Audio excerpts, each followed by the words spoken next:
오늘부터 모든 날이 흉흉할 거야. 자극적이고 끔찍할 거야. 막을 수도 없앨 수도 없을 거야. 학교폭력 문제를 다룬 넷플릭스 드라마 더 글로리에서 나온 대사입니다. 학교폭력이라는 게 그렇습니다. 하늘 아래 비밀 없는 세상에서 막을 수도 없앨 수도 없는 꼬리표입니다. 아들의 학폭 문제로 인한 정순신 변호사의 사임으로 학교폭력 문제가 또 한 번 관심을 받고 있습니다. 피해자는 평생을 고통 속에서 산다는데 다시는 이런 일이 반복되지 않으려면 우리는 어떤 대책을 마련해야 하는 걸까요? 조정실 학교폭력 피해자 가족 협의회장 연결해서 자세하게 들어보겠습니다. 회장님 나와 계시죠?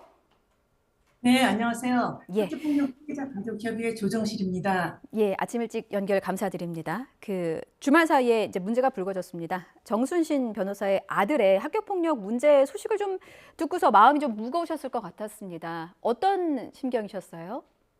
저는 제일 먼저 그동안의 피해 가족들이 받았을 고통과 상처가 생각났는데요. 예. 그 고통은 사실 이루 말로 다 할 수 없습니다. 음, 근데 이번 일을 보면서 피해자의 이게 고통으로만 끝나는 게 아니라 결국은 모두가 회복되지 못하는 상처를 갖게 된다는 생각을 갖게 됐는데요. 음, 좀 안타까운 거는 좀 진정 자녀를 위한다면은 음. 아이들이 잘못을 빌고 그리고 용서 화해가 이루어졌다면은 이런 상황까지 오지 않았을 텐데 하는 좀 아쉬움이 있습니다. 예.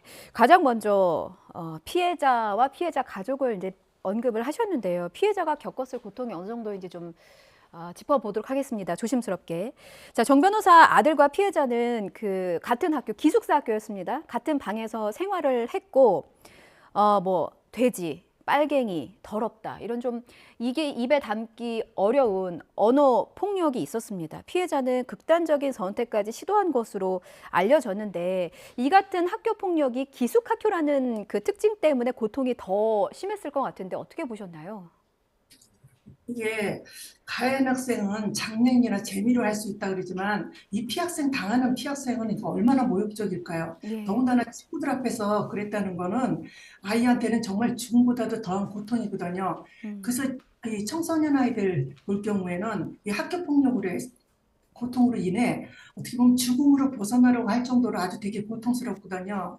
이번 일만 봐도 오죽했으면 이 피학생이 극단적인 선택을 시도했는지 예. 그것만 봐도 얼마나 심각한지 알 수 있는 부분입니다. 음, 저도 학창 시절 생각해 보면 청소년기에는 조금 더 예민하잖아요. 친구들의 시선, 그 또래 집단에서의 어떤 분위기도 굉장히 중요하고 이런 부분들을 좀 짚어주신 것 같습니다. 이런 학교 폭력 문제 해결하라고 이제 학교 안에 마련한 게 학교 폭력 대책 자치위원회, 즉 학폭입니다. 자, 그런데 여기에서 정순신 변호사의 논란이 됐습니다. 그러니까 이거는 물리적인 폭력이 아니라 언어 폭력이기 때문에 맥락이 중요하다. 이런 말을 했다고 해요. 이를 두고 일각에서는 이제 피해자에 대한 2차 가해가 될 수 있는 말이 아니냐 이런 지적이 나왔습니다. 동의하십니까? 그럼요. 예, 저도 동의하는데요. 이 신체 폭력보다도 사실 언어 폭력이 더 큰 상처를 입히게 되는 거거든요. 예, 이 극단적인 선택을 하는 아이들의 대부분이 보면은 신체 폭력보다는 폭력, 따돌림으로다가 아이들이 더 상처를 입게 되죠. 그렇죠. 예. 사실 뭐 몸에 난 상처는 시간이 지나면 없어진다고 하지만 마음에 난 상처는 어떻게 없앨 수도 없고 말이죠. 예, 무엇보다 이제 피해 학생이 하루빨리 좀 이겨냈으면 하는 마음도 있고 저희가 모두 한 마음으로 응원하고 있다는 말씀도 드립니다. 그런데 이후 조치가 또다시 또 논란이 됐어요. 더 큰 논란을 불려왔는데 학폭위에서 내려진 징계가 있었습니다. 강제 전학 조치였는데 여기에 불복해서 행정소송도 내고 강제 전학 집행정지 신청도 냈습니다. 이러다 보니까 1년 동안 거의 1년 동안 가해자와 피해자가 한 공간 안에 있는 상황이 발생했거든요. 그리고 법정에서 이제 교사가 증언한 것을 보면 정말 반성하는지 의문이다라는 표현도 있어서요. 이 사건이 알려지기 전부터 이제 위원장님께서 문제점을 좀 지적을 해 오신 걸로 알고 있는데 구체적으로 어떤 부분에 대한 문제점을 좀 짚고 싶으신 겁니까? 사실 이런 사례는 저희가 사실 지금 수도 없이 보고 있거든요. 예. 근데 이게 지금 저희는 제도의 문제라고 생각을 하는데요. 이게 강제 전학 처분 내려지면은 행정심판 그리고 집행정지 신청, 예, 행정소송까지 시간 끌면 있게 되면은 아이가 결국은 졸업까지 하게 되면서 상급 학교로 진학을 하게 되는 경우들이 많습니다. 예, 더군다나 이 기간 동안에는 생기부에 기재가 되질 않기 때문에 음, 대학 입시에서도 불이익을 당하지 않거든요. 그러다 예, 보니까 가해 학생들은 대학 그냥 무사히 입학을 하는데 피해 음, 학생은 그 안의 고통 때문에 결국은 학업 중단하고 학교를 음, 그만두는 경우들이 많아요. 학교 예, 폭력의 특징을 보면 저희도 참 이 부분에 대해서는 음, 좀 화가 나는 부분인데요. 어떻게 보면 가해한 학생들은 그대로 학교에 남아서 학교를 잘 다니고 있는데 예, 피학생들은 결국 피학생들이 학교를 떠나게 되면서 자퇴까지 이루어지는 경우들이 많거든요. 그래서 음, 이런 문제점들을 좀 보완하자고 저희가 계속 목소리를 내고 있지만 이게 받아들여지질 않고 있어서 음, 저희도 안타깝고 속이 타는 부분인데요. 근데 이것뿐만이 아니라 예, 지금 얼마 몇 년 전에 있었던 그 학폭 미투요. 이럴 예, 적에 이게 연예인들이 계속 사과를 하고 문제들이 생기는 걸 보면서 피학생들이 용기를 내서 인터넷 같은 데 올려놔가지고 음, 자기 문제를 해결하고자 해서 올려놓는 경우들이 있었는데요. 예, 그러다 보니까 결국은 아이들이 명예훼손이나 무고죄로다가 오히려 음, 역으로 고소당하는 일들이 있어서 저희가 좀 어, 안타까운 부분들이고요. 예, 그리고 가해 학생들 같은 경우요. 이게 사회봉사 명령을 받게 되거든요. 예, 그러면 이건 어떻게 보면은 벌이에요. 음, 그런데도 이게 봉사라 해서 봉사 정신이 수가 내신에 들어가서 오히려 상급 진학할 적에 이게 반영이 음. 돼서 더 이득이 되는 그런 일도 발생을 하고 있다는 겁니다. 그렇군요. 위원장님, 그 말씀하신, 그러니까 그 한동안 미투 운동이 있었고, 이로 인해서 오히려 피해자가 가해자가 되는 현상이 이제 발생하곤 했다라고 저희 그 사전 인터뷰에서 말씀을 해주셨는데, 이 부분을 지금 짚어주신 겁니까?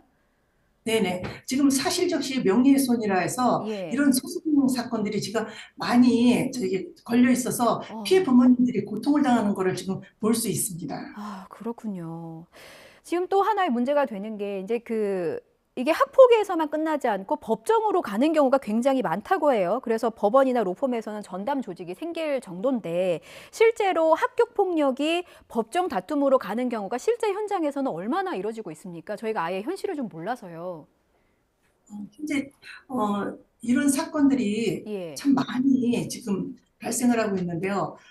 저는 이게 참 안타까운 게 아이가 아까도 말씀드렸지만 뭔가를 잘못했을 적에는 이 아이가 음. 반성하도록 부모님들이 기회를 만들어 주셔야 돼요. 그래서 이 예. 잘못을 깨닫고 그러고선 용서를 구하고 서로 화해가 이루어져야지 음. 두 아이들에게도 모두 회복될 수 있는 이런 기회를 주게 되는데 결국은 어른들이 뺏어버리게 되는 거죠. 근데 이 아. 아이의 미래와 장래는 저는 이게 올바르게 음. 아이가 살 수 있을까? 음. 그런 생각을 갖고 있거든요. 그러니까 부모님들의 어떻게 보면 어리석은 왜곡된 사랑으로 인해서 아이들 장래를 망쳐놓지 않나 사실 음. 그런 생각을 갖습니다. 그렇군요. 그러니까 가해 학생이 반성 없이 떳떳하게 생활할 수 있도록 하는 건 결국엔 부모의 잘못이 더 크고 청소년이기 때문에 이런 아이의 미래를 위해서 더더욱 더 부모님이 더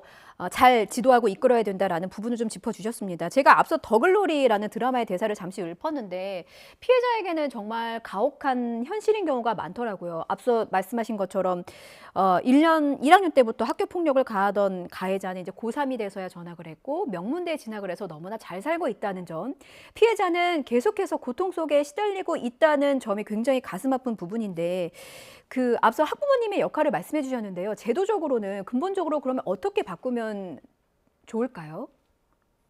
어, 일단은 어, 피학생들 같은 경우는 자기는 학교를 떠나게 되는데 가해학생들은 학교를 버젓이 잘 다니고 상급학교에 진학하는 거 보면서 그 아이한테는 더 고통으로 다가오는 부분들이죠. 예. 그래서 이런 부분에서 아이들 패배감 때문에도 아이들이 학업을 중단하게 되면서 아이가 평생 이렇게 트라우마로 시달리는 경우들이 많아서 좀 안타까운 부분인데요. 음. 근데 현재 우리나라에서는 이게 필요한 부분이기는 한데 예. 가해자 교화 선도에만 치중된 거를 좀 볼 수 있습니다.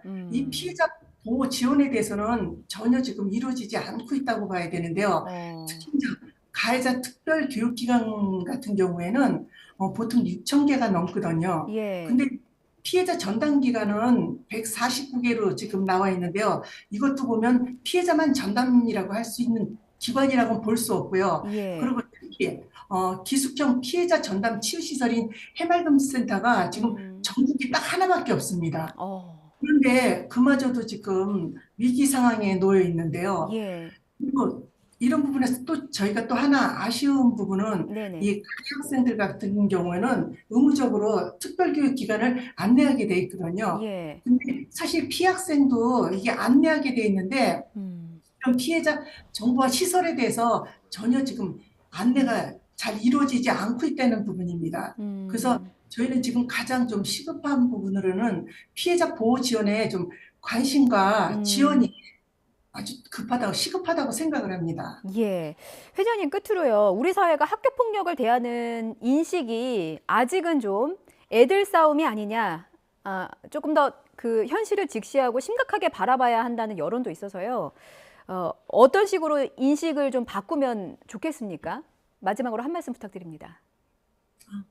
학교 폭력은 범죄입니다. 그리고 피해 학생은 한 평생을 고통 속에서 살아가게 되는 거고요. 그리고 학교 폭력은 한 가정을 파괴하게 되는 겁니다. 예. 그리고 전 특히 지금 요즘 예방 교육들이 많이 이루어지고 있는데요. 예. 필요한 부분이지만 좀 대처, 어떤 문제가 발생을 했을 적에 음. 어떻게 대처할 수 있을 것인지, 이 음. 초기 대응으로 인해서 사건이 이게 확대가 될 것인지, 아이들이 용서와 화해가 잘 이루어져서 음. 다시 친구 속으로 돌아갈 수 있을 것인지, 이런 부분에 대한 것은 정말 초기의 대응이 잘 필요한데요. 예. 좀 일반 교육도 필요하지만 이런 교육들이 좀 미리 이루어져서 음. 학교 폭력이 발생했을 적에 사건이 확대되지 않도록 잘 대처할 수 있는 그런 음. 방법들을 좀 알려줬으면 좋겠다는 생각을 합니다.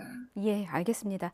아이들의 미래를 위해서 가해자 선도와 동시에 피해자를 보호할 수 있는 기관 대책 마련도 시급하다는 점 저희가 함께 짚어봤습니다. 지금까지 조정실 학교폭력 피해자 가족협의회장과 이야기 나눠봤습니다. 오늘 말씀 잘 들었습니다.